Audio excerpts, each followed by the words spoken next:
Seorang pejalan kaki yang hendak menyeberang jalan di Jalan Ahmad Yani, Kelurahan Sila Branti, Kecamatan Seberang Ulu 1 Palembang ini nyaris tak sadarkan diri. Ia baru saja menjadi korban kecelakaan usai ditabrak oleh seorang pengendara motor. Warga sekitar langsung mengevakuasi korban ke pinggir jalan. Sementara pengendara sepeda motor yang menabrak juga nyaris tidak sadarkan diri dan mengalami luka-luka.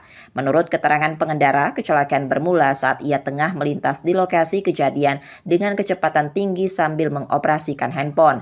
Diduga hal itu membuatnya kehilangan konsentrasi hingga menabrak seorang ibu rumah tangga yang hendak menyeberang. Tadi gitu, gang lama. Terus nak kemana? Ngapa tadi main HP? Apa kayak mana tadi itu? Ya. Main HP, kalau jalan dia main HP. Katanya lepas tangan.